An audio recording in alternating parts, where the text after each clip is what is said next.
ಕುಮಟಾ ಪುರಸಭೆ ವ್ಯಾಪ್ತಿಯಲ್ಲಿ ವೈಜ್ಞಾನಿಕವಾಗಿ ಘನತ್ಯಾಜ್ಯ ನಿರ್ವಹಣೆಯನ್ನು ಬಲಗೊಳಿಸುವ ಉದ್ದೇಶದಿಂದ ಪ್ರಾರಂಭದಲ್ಲಿ 4 ವಿಭಾಗಗಳ ಕಸ ವಿಂಗಡಣೆಯನ್ನು ಕಡ್ಡಾಯಗೊಳಿಸಲಾಗಿದೆ. ತಪ್ಪಿದರೆ ದಂಡ ವಿಧಿಸಲಾಗುವುದು ಎಂದು ಕುಮಟಾ ಪುರಸಭೆಯ ಮುಖ್ಯಾಧಿಕಾರಿ ವಿದ್ಯಾಧರ್ ಎಸ್ ಕಲಾದರ್ಗಿ ಅವರು ಎಚ್ಚರಿಸಿದ್ದಾರೆ.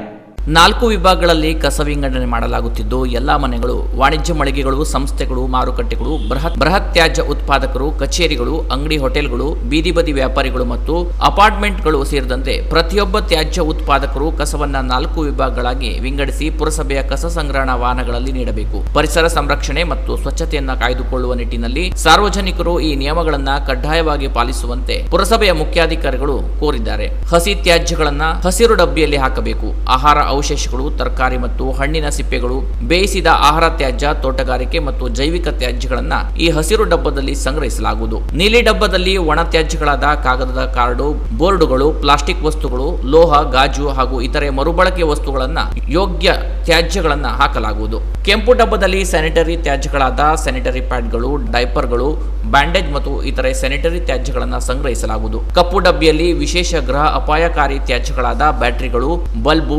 ಟ್ಯೂಬ್ಲೈಟ್ಗಳು, ಅವಧಿ ಮೀರಿದ ಔಷಧಿಗಳು, ಬಣ್ಣದ ಡಬ್ಬಿಗಳು ಇಂತಹ ತ್ಯಾಜ್ಯ ಮತ್ತು ಅಪಾಯಕಾರಿ ತ್ಯಾಜ್ಯಗಳನ್ನು ಸಂಗ್ರಹಿಸಲಾಗುವುದು. ಇನ್ನು ಈ ಎಲ್ಲಾ ತ್ಯಾಜ್ಯ ಉತ್ಪಾದಕರು ಕಡ್ಡಾಯವಾಗಿ ವಿಂಗಡಿಸಿದ ತ್ಯಾಜ್ಯವನ್ನ ಮಾತ್ರ ಮನೆ ಮನೆಗೆ ಬರುವ ಕಸ ಸಂಗ್ರಹಣಾ ಸಿಬ್ಬಂದಿಗೆ ನೀಡಬೇಕು. ಯಾವುದೇ ಕಾರಣಕ್ಕೂ ಕಸವನ್ನ ಮಿಶ್ರಣ ಮಾಡುವಂತಿಲ್ಲ.